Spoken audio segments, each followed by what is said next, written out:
And it's the same with George. He's only going to get as good as the Mercedes team, Mercedes car around. It could be next year. He's got a great car. Mercedes, absolute full circuits, perfect job. And in terms of the structure of qualifying, how they're going to run, where they're going to run, how they're going to run, all those things are perfect in every race, and he does do it.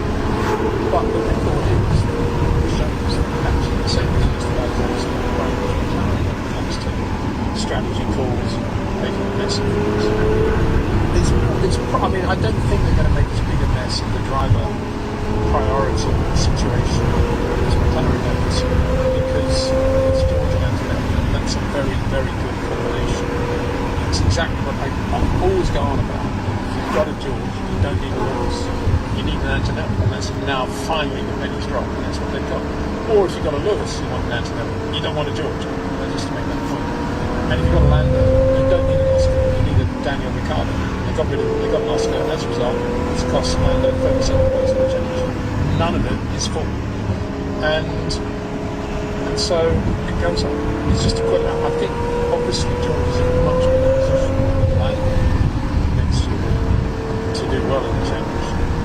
If they both have good race-winning cars, because he's got Antonelli in the other car. That's a great thing. If they've got good race-winning cars, Lando's still got to beat Oscar. Huge drama. That's the problem. And that's kind of Lewis's problem with Ferrari.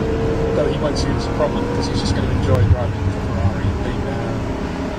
Has 3-1-2s and he's second behind Charles and he wins the other races. He'll be quite happy. Fans are going to love him. There we go.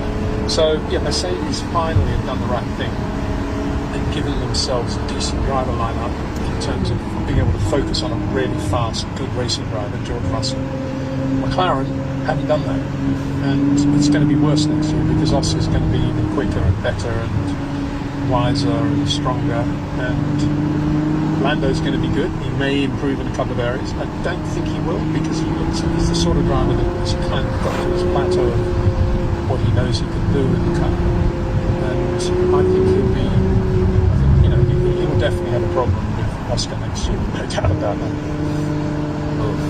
Let's talk about Lando very quickly, because I want to push back up a couple of people. I agree with you that as a percentage of the whole, McLaren have to take into their strategic decision making as being poor at best.